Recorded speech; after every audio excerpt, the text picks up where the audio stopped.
dzisiejszym odcinku nie będzie kompromisów. Pokażę Wam 4 prawdziwe ikony lat 90., które wyznaczały styl, brzmienie i osiągi w swoich kategoriach. Zostańcie do końca, bo to podróż do czasów, gdy nie liczyły się normy spalin, tylko ilość cylindrów, dźwięk silnika i czysta radość z każdego przejechanego kilometra.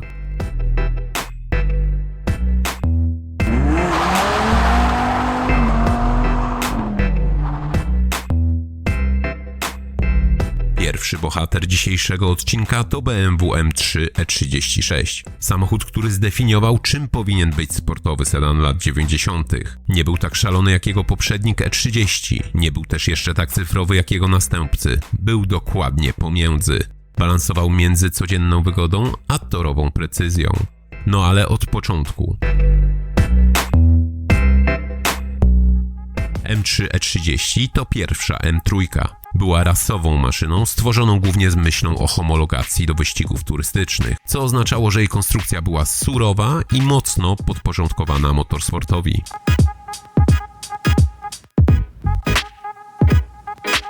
Ale czasy się zmieniały. Świat potrzebował samochodu szybkiego, ale bardziej cywilizowanego. Takiego, który potrafi pojechać na tor, ale też komfortowo zawieźć dzieci do szkoły. Pierwsze egzemplarze M3 E36 pojawiły się w 1992 roku, 2 lata po premierze podstawowej serii 3. M3 E36 nie miało łatwego zadania. Miało przejąć pałeczkę po legendzie, ale nie być jej kopią.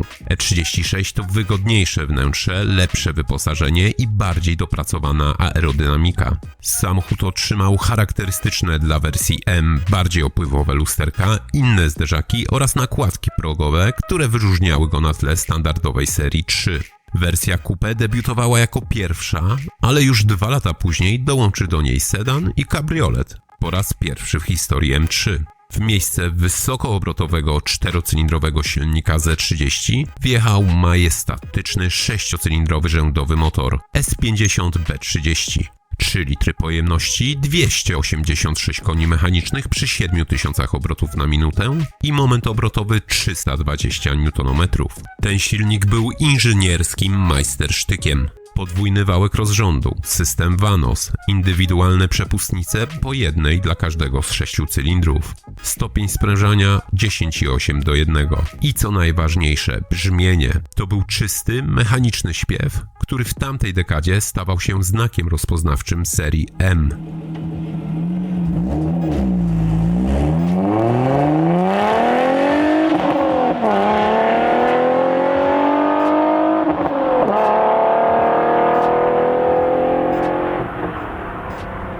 Auto przyspieszało do pierwszej setki w 5,9 sekundy, a elektroniczny kaganiec zatrzymywał prędkość na 250 km na godzinę. Co ciekawe, amerykańska wersja modelu była znacznie słabsza. Silnik S50B30 US rozwijał jedynie 240 koni mechanicznych, a jego konstrukcja różniła się od europejskiej m.in. innym układem dolotowym i mniej zaawansowanym systemem zmiennych faz rozrządu. W 1995 roku BMW zdecydowało się na aktualizację modelu, wprowadzając nowy silnik S50B32 o pojemności 3,2 litra. W nowej jednostce wprowadzono kilka istotnych zmian. Podwójny system VANOS, zarówno na wałku ssącym, jak i wydechowym. Wyższy stopień sprężania 11,3:1. Moc zwiększono do 321 koni mechanicznych przy 7400 obrotów na minutę oraz moment obrotowy wzrósł do 350 Nm.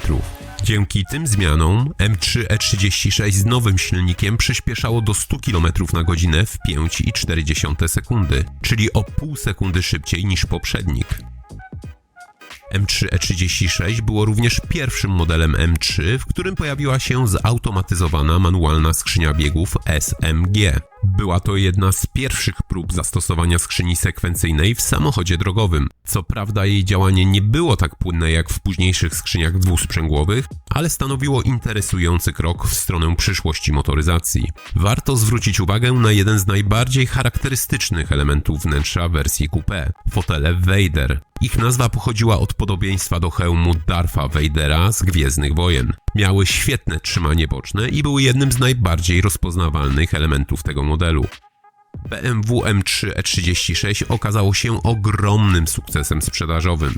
W latach 1992-1999 wyprodukowano ponad 71 tysięcy egzemplarzy, co było znacznie większym wynikiem niż w przypadku M3 E30. Model ten wyznaczył nowy kierunek dla linii M3, łącząc sportowe osiągi z większą dawką komfortu i codziennej użyteczności. Czy M3 E36 to jeden z najlepszych modeli w historii M3? Wielu fanów motoryzacji uważa, że tak. A jakie jest Twoje zdanie? Daj znać w komentarzu. Ale co jeśli ktoś w latach 90. powiedziałby: zapomnij o finezji, zróbmy potwora? Co jeśli zamiast chirurgicznej dokładności dostalibyśmy czystą, nieokiełznaną siłę zamkniętą w agresywnej sylwetce? Czas przenieść się z europejskich torów na amerykańskie autostrady i poznać maszynę, która nie bierze jeńców. Oto Dodge Viper.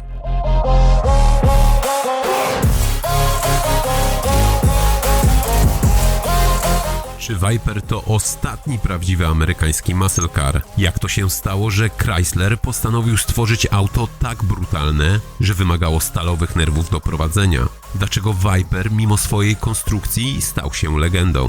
Odpowiedź znajdziesz w tej historii o jednym z najbardziej ekstremalnych samochodów lat 90. Lata 80. to okres dominacji japońskich i europejskich producentów w segmencie samochodów sportowych. Corvetta była mocna, ale nie budziła już tak wielkich emocji. Amerykanie potrzebowali czegoś surowego, dzikiego i piekielnie szybkiego. Samochodu, który oddałby ducha muscle carów sprzed kryzysu paliwowego. Pomysł na Vipera narodził się w głowie Boba Lutz'a, który w tamtym czasie był prezesem Chryslera. Lutz, zainspirowany legendarnym Shelby Cobrą, postanowił stworzyć nowoczesnego odpowiednika tego surowego, brutalnego auta. Auto miało być szybkie, agresywne i pozbawione zbędnych udogodnień. Do projektu zaangażowano Toma Gale'a, który pracował nad stylistyką, i Francisco Castigana, odpowiedzialnego za mechanikę. Ale kluczową osobą, która miała pomóc w stworzeniu Vipera, był Carroll Shelby, człowiek stojący za oryginalną Cobrą z lat 60.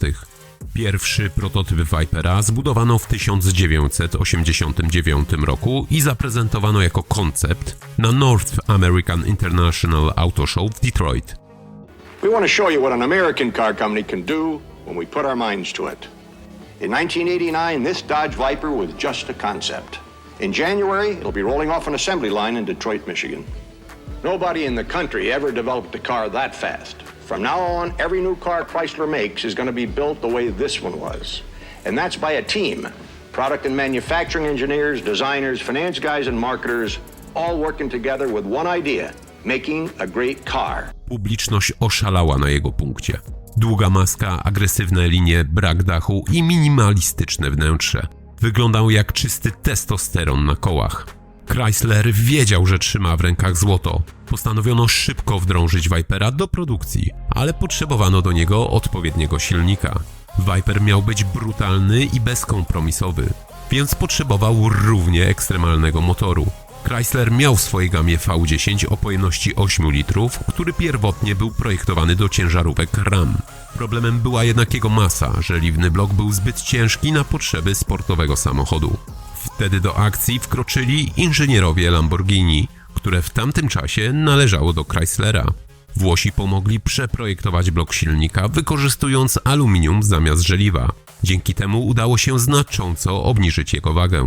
Ostateczne parametry pierwszego Vipera o oznaczeniu RT10 prezentowały się imponująco. 8-litrowy silnik V10 w systemie OHV, moc 400 koni mechanicznych przy 4600 obrotach na minutę oraz 630 Nm momentu obrotowego przy 3600 obrotach na minutę. Ale to nie tylko moc sprawiała, że Viper był ekstremalny, to jego brutalna charakterystyka.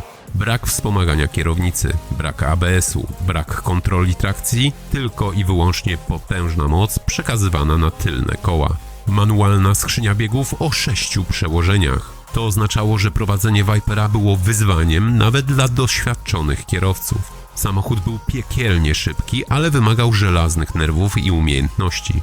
Układ kierowniczy był ciężki i bardzo bezpośredni, co dawało doskonałe czucie drogi. Przy dużych prędkościach tylnia oś potrafiła tańczyć, a nieuważny kierowca mógł łatwo stracić kontrolę. Pierwsza generacja Vipera zadebiutowała w 1992 roku jako RT10 Roadster. Było to auto ekstremalne pod każdym względem. Samochód nie miał klamek zewnętrznych, dachu ani bocznych szyb.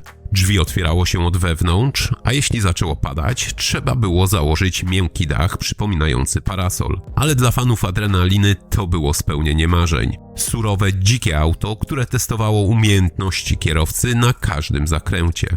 0-100 w 4,5 sekundy. Prędkość maksymalna 266 km na godzinę. Stylistyka Vipera była inspirowana klasyczną Shelby Cobrą, ale miał bardziej muskularne i agresywne kształty. Długa maska podkreślała potężny silnik V10. Szerokie nadkola chowały potężne opony o rozmiarze 335 mm na tylnej osi. Wloty boczne na błotnikach poprawiały chłodzenie silnika. Auto było wykonane głównie z kompozytów, co pozwalało utrzymać stosunkowo niską masę. Czy Viper był ostatnim prawdziwym muscle carem? Wiele osób uważa, że tak, że to samochód, który dziś już nie miałby prawa powstać.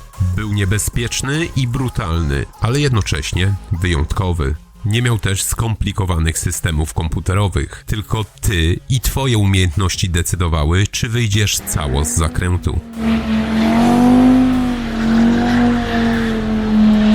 Cofnijmy się teraz do początku lat 90., kiedy to trwał pojedynek gigantów. BMW już od końca lat 80. miało w swojej ofercie sportowe limuzyny z oznaczeniem M5. Najpierw E28, potem kultowe E34.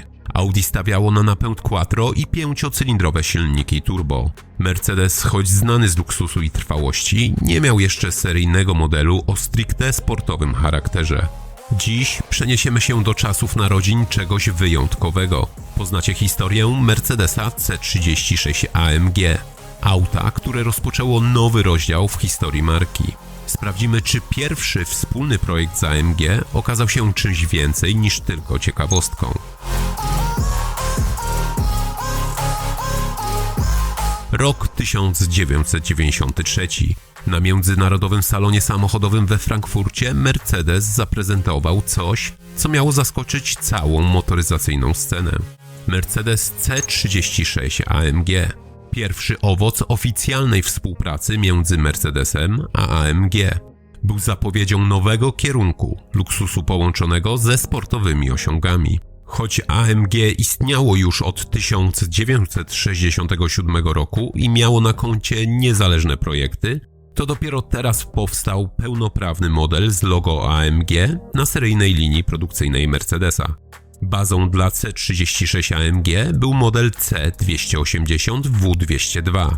Jednak zmiany, jakich dokonało AMG, były znacznie głębsze niż tylko wizualne dodatki. Pod maską pracował 6-cylindrowy silnik rzędowy M104, którego pojemność zwiększono z 3,2 do 3,6 litra. Zmodyfikowano tłoki i wał korbowy, przeprojektowano wałki rozrządu, stworzono nowy układ dolotowy i wydechowy. Silnik był składany ręcznie, co potwierdzała plakietka z podpisem mechanika. Dziś to znak rozpoznawczy każdego AMG. W parze z silnikiem pracowała 4-biegowa automatyczna skrzynia biegów, dostrajana przez AMG, zapewniająca płynność i precyzję zmiany przełożeń. Recenzenci chwalili ją za błyskawiczną reakcję na kickdown i nieodczuwalne zmiany biegów, a było to rzadkością wśród sportowych modeli tamtych lat. Zawieszenie zostało zestrojone perfekcyjnie.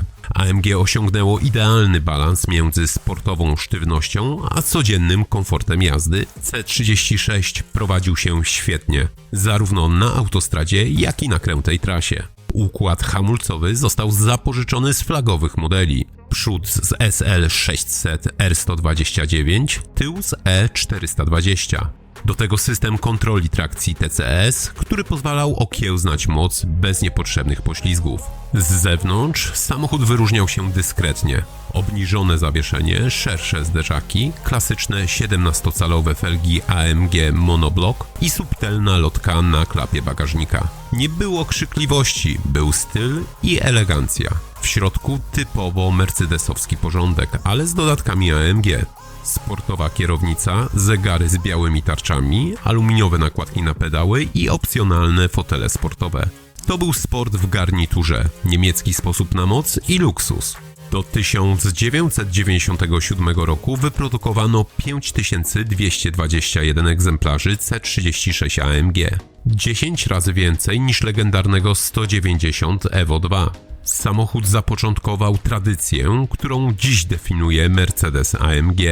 Już w 1996 roku C36 AMG zadebiutował jako samochód bezpieczeństwa w Formule 1, a rok później ustąpił miejsca następcy C43 AMG z silnikiem V8. Czy Mercedes mógł konkurować z BMW M3 E36? Zdecydowanie tak, chociaż nie był aż tak agresywny, oferował styl, moc i klasę. Czy C36 AMG był czymś więcej niż tylko eksperymentem? Był kamieniem milowym, od którego wszystko się zaczęło. Dziś, 30 lat później, Mercedes AMG oferuje kilkadziesiąt modeli, ale to C36 AMG otworzył drzwi do całej tej historii. Ale z Niemiec przenosimy się teraz na południe Europy. I to nie byle gdzie, bo do Maranello. Czas na auto, które miało być czystym wyrazem pasji i emocji. Ferrari 348.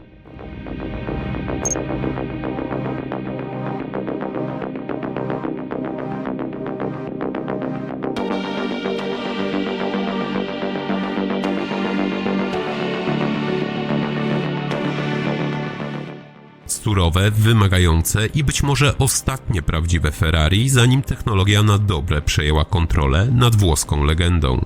Czy to najbardziej niedoceniany model marki z lat 90.? Zaraz się przekonasz.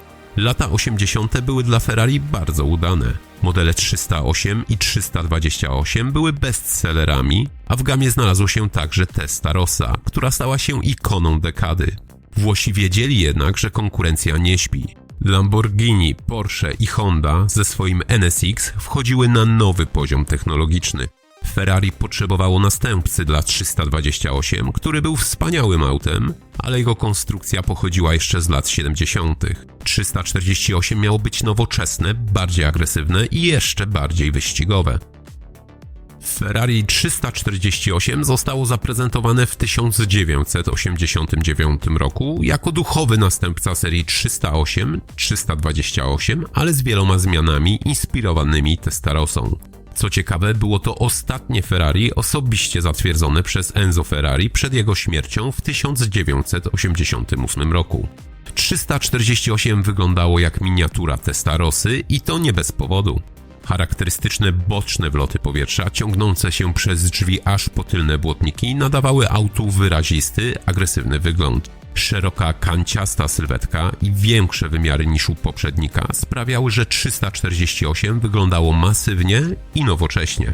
Tylne lampy osłonięte kratką to kolejny element inspirowany Testarossą, który nadawał samochodowi unikalny wygląd. Wzdłużnie zamontowany silnik V8 sprawił, że proporcje auta się zmieniły. Maska stała się krótsza, a tył bardziej wydłużony. Początkowo Ferrari oferowało 348 w dwóch wariantach. 348 TB, Transversal Berlinetta jako kupę z twardym dachem oraz 348 TS, Transversal Spider jako wersja z wyjmowanym panelem dachowym Targa. Wnętrze 348 było typowe dla aut sportowych z końca lat 80. i początku 90. Minimalistyczna deska rozdzielcza z dużymi, okrągłymi zegarami. Nie było tu żadnych ekranów czy nowoczesnych wyświetlaczy. Gruba trójramienna kierownica, klasyczne podejście Ferrari, które dawało świetne czucie drogi. Drążek zmiany biegów z legendarną metalową bramką. Każda zmiana biegów była mechanicznym doznaniem. Fotele kubełkowe obszyte skórą, ale zaprojektowane z myślą o sportowej jeździe. Co ciekawe, 348 miało bardzo wysoko i niesymetrycznie umieszczone pedały, co sprawiało, że wymagało nieco innej techniki jazdy. Serce Ferrari 348 to wzdłużnie zamontowany silnik V8, co było sporą zmianą w stosunku do poprzedników. Pojemność 3,4 litra. Moc 300 koni mechanicznych w wersji standardowej. Późniejsze wersje miały do 320 koni mechanicznych. Moment obrotowy 324 Nm. Prędkość maksymalna około 275 km na godzinę. Przyspieszenie od 0 do 100 5,6 sekundy. Dźwięk silnika to czysta poezja. Ta V8 brzmiała rasowo, ostro, tak jak tylko Ferrari potrafi.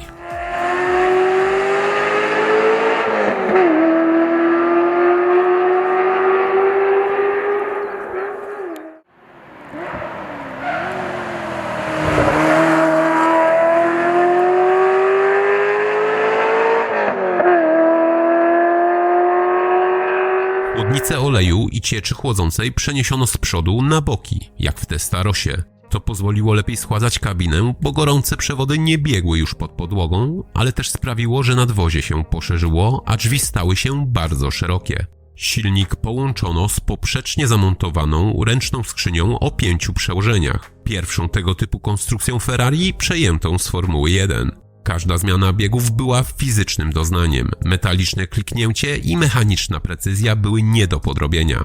Ferrari 348 miało charakter i swoje kaprysy. Wczesne wersje zyskały opinię trudnych w prowadzeniu, szczególnie na mokrej nawierzchni.